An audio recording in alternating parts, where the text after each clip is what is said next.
Hi, I'm Elizabeth Kozleski from the University of Kansas, and I'm here today to talk about becoming culturally responsive. In schools, we think of the student or the class of students as the unit of analysis. Teachers spend time identifying how students learn. When they have difficulty, the diagnostic process examines what the learner knows and is able to do. Lack of prior knowledge, skills that have not been taught, curricula that is too challenging may all be the culprits. The teacher's role is to try to mediate between knowledge, skills, and capabilities for learning within a particular content area. Sometimes the student's ability to focus, identify the skill or content to be learned, monitor the learning process, rehearse skills, and match performance to the model is at issue. Other times the culprit may be an emotional state, caused by prior stress or the stress of learning something new or challenging.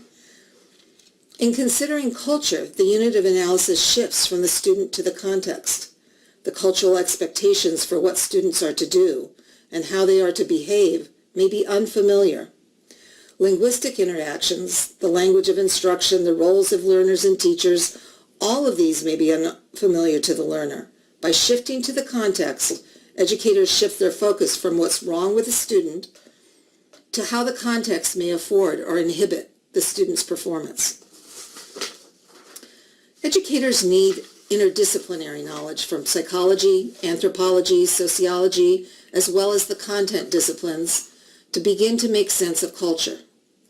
Through interdisciplinary lenses, educators become aware of their own cultural identities, their relationships to the dominant culture of schooling in the U.S., and how that culture may be strange or unfamiliar to a number of students whose life experiences and familial cultures, including language, religion, and values, come from non-dominant, minoritized communities in the U.S. and elsewhere.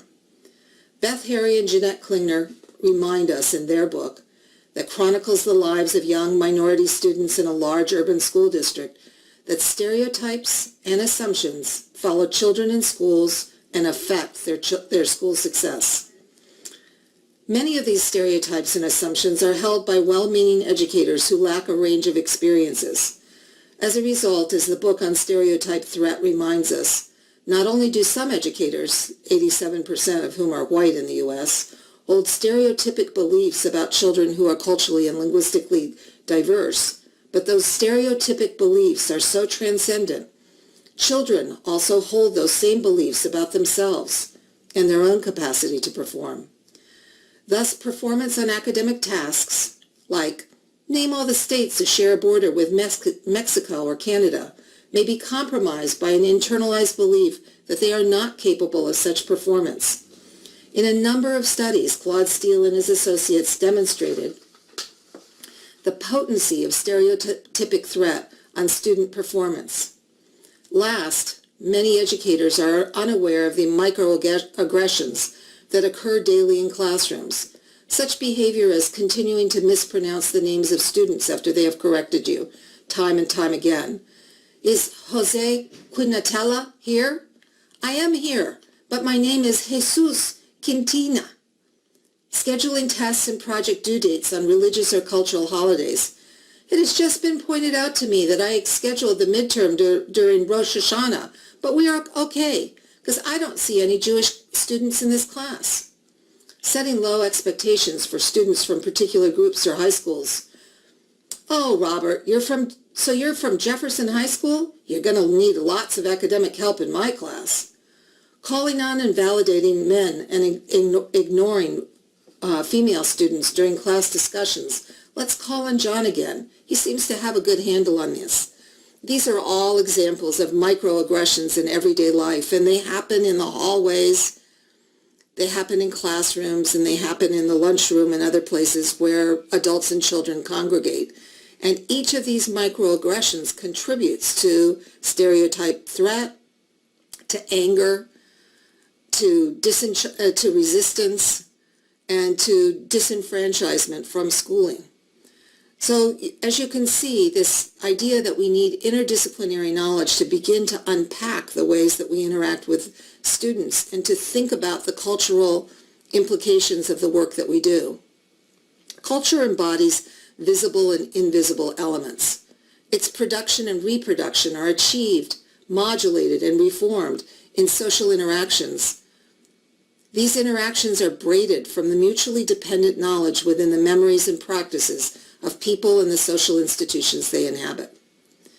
Think about what people bring with them, their cultural histories, what exists in the setting in which people will interact, that is the institutional culture, and the work that people do together, that is the culture that we create. So culture is not something that's just fixed. Culture is something that is constantly reformed and remediated, and therefore, when you walk into a school, every classroom will have a different culture. The building as a whole has a culture, and it's being created and recreated each year, each month, each day, by the interactions that actually occur inside of the classroom in the school. So as we consider what kinds of cultures we want to consciously build, we have to ask the questions of ourselves. Who benefits from the way that things are in our schools? Is this the way that we want and intend things to be? And what needs to be transformed in order to adjust the balance of power and privilege in this social institution? One of the ways that culturally responsive schools do this work is to think about the dialogic interaction between students and teachers, between students themselves, between teachers and families, between teachers and school administrators, to think about that as a constant interplay of cultural values and considerations, and it requires being conscious of the choices of words that are used, the things that get celebrated, the things that get noticed, the things that get reinforced on a daily basis. And we might think about these aspects of becoming culturally responsive in 4 domains. That is, what are the learning literacies that are required in this school for a student to be successful? What are the learning literacies that are required to be analytic, to be able to make meaning of text, to challenge the text that we read and ask questions about it that teachers may not have thought of? What are the kinds of activities that we engage students in that challenge the way that they think about the world and are challenging even though they may not have basic literacy skills in order to do that work, but in fact are engaged in joint productive activity where students with multiple abilities and multiple ways of knowing are engaged together in producing learning outcomes. And then finally, in what ways is the local community, local families, and local craft knowledge actually brought into the school and celebrated as a way of knowing? These things are the dialogic interaction between the content of the core curriculum and the local communities in which our students come from. It's important to realize that learning is context-bound. Social, political, and economic contexts, what happens outside in terms of relationships with the police, how families are able to find work and the kind of work that they're able to find, and whether or not they're paid as day laborers or they're professional folks. All of these things affect learning in significant, though not always obvious or predictable ways. Assumptions that children make when they see how their parents interact and operate in the world help them build an idea, a predictive idea about the way that the world works. And these ideas come with the children into school. And how they affect what they understand about learning is not always obvious or predictable. Cognition is always interactive with the environment, and schools are never ideology-free zones. So what do we mean by something like literacy? If we look at the American Heritage Dictionary, we think about it as the ability to read and write.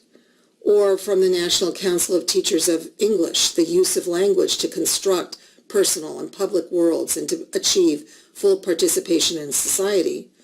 Or if we look at the international organization UNESCO, it's defined as the ability to identify, understand, interpret, create, communicate, and compute using printed and written materials associated with varying context, the newspaper, the bus schedule, the opportunities to read connected text in school. Literacy involves a continuum of learning to enable an individual to achieve his or her goals, to develop his or her knowledge and potential, and to participate fully in the wider society.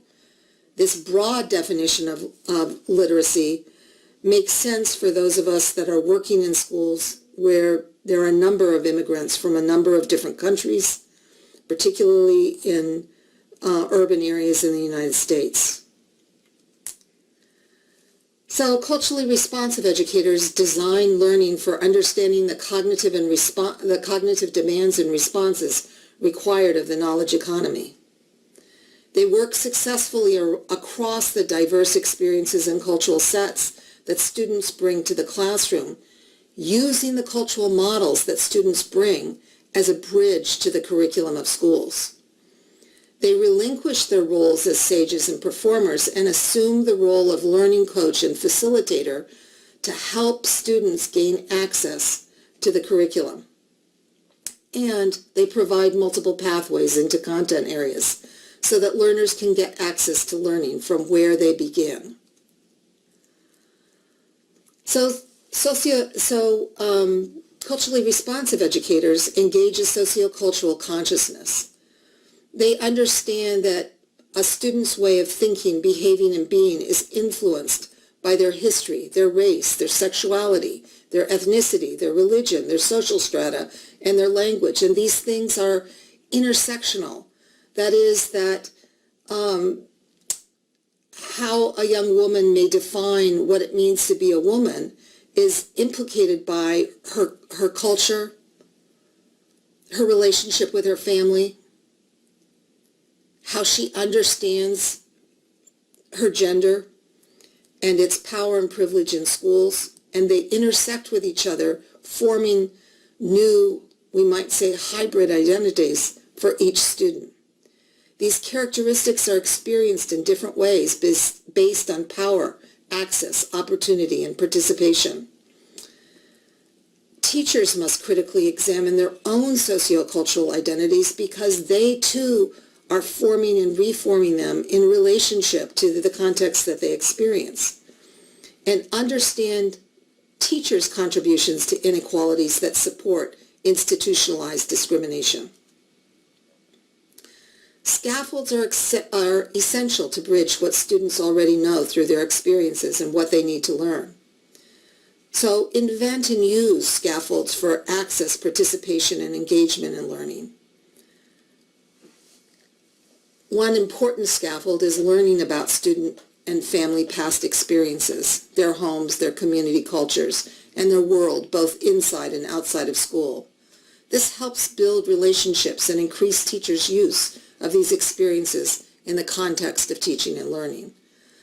So link home, community, and school. And finally, remember that learning is actively constructed. Knowing that learning is something that's actively being constructed, the student in relationship to with the content, in relationship to the other students in the classroom, and in relationship with the teacher. This challenges the banking concept of education, in which learning is conceived of as a process of receiving, filing, and storing deposits of information.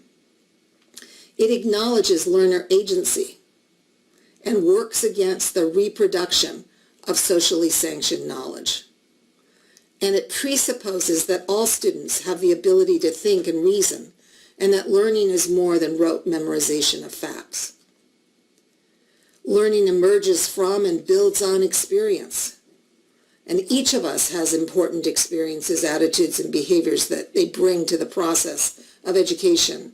Some bring oral stories instead of written ones, while other experiences appear to possess more of the dominant cultural capital. They are not inherently more valuable. Pedagogy includes curricular, instructional, and environmental approaches to the design of learning. We want you to think about these notions and best wishes on your journey towards culturally responsive pedagogies. Thank you.